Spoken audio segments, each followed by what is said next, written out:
Despite the Prime Minister's bold promises to turn the economy around and lead the country to prosperity, it seems like the British economy is just getting hit with one economic curveball after another. Mortgage rates are shooting up, the pound is plummeting, and the bond market has crazy volatility that is jeopardizing financial stability. Over the years, the UK's GDP growth has been fluctuating midway, just right in the middle between the US and the Eurozone. But the recovery from the pandemic has been slower in other countries.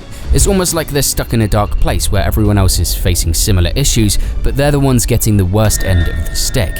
In this video, we will tell you more about the economic challenges that the British economy is facing and how global economic events are leading to instability in the UK. The UK GDP in the fourth quarter of 2023 increased by 1% from its previous pandemic level.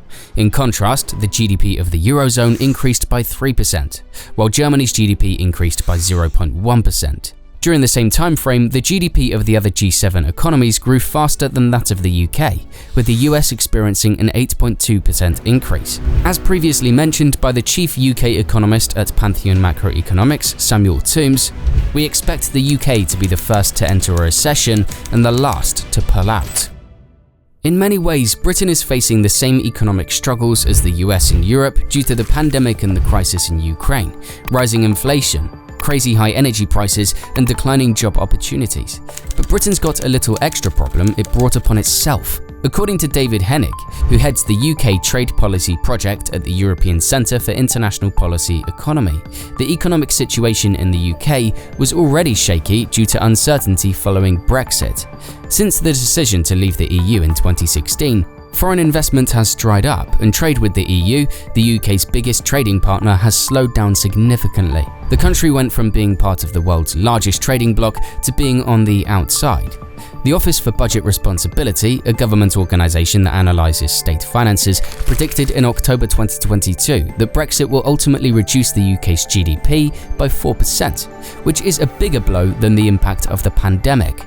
According to an IMF assessment, UK families were expected to be under more stress than their counterparts in Western Europe due to inadequate insulation and a heavy reliance on gas for home heating when Russia's invasion of Ukraine caused energy costs to soar. In response, the UK government said a few months ago that it would be prepared to step in and lower energy costs for individuals and businesses. This might be the biggest government intervention in the economy in decades.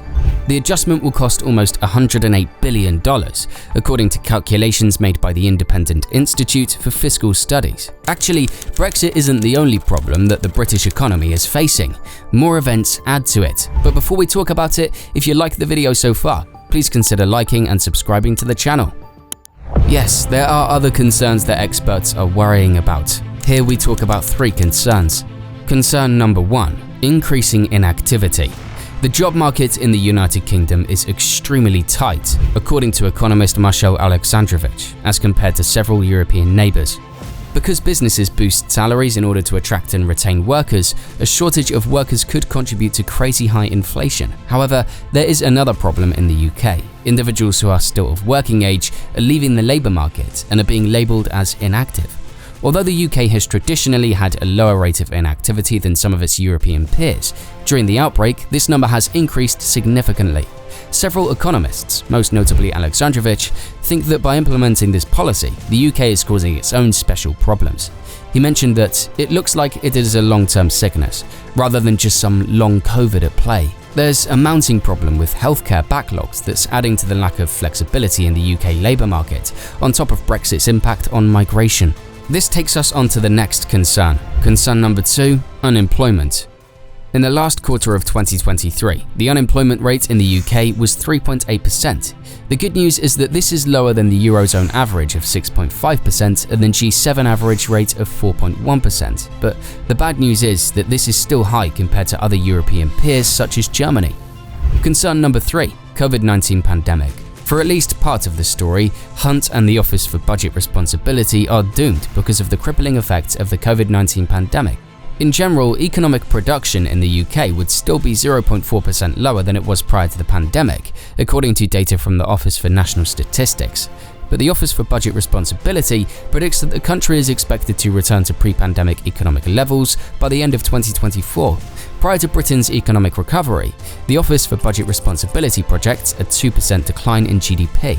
According to data from the Organization for Economic Cooperation and Development, the US GDP increased by 8% compared to pre-pandemic levels, while the GDP of the Eurozone increased by 3%.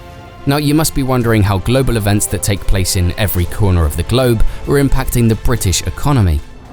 In fact, it's no surprise that many countries are still going through the same issues as the UK, which is causing a gloomy global economic outlook.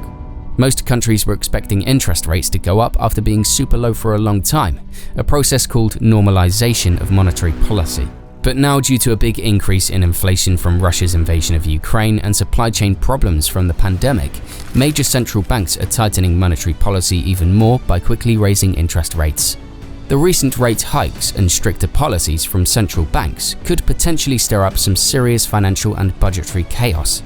For example, the US Federal Reserve has been reducing its balance sheet since April 2022, causing the dollar to shoot up by over 13%. This has made life harder for emerging market currencies, as well as for the yen, pound, and euro, all of which have taken a hit against the dollar.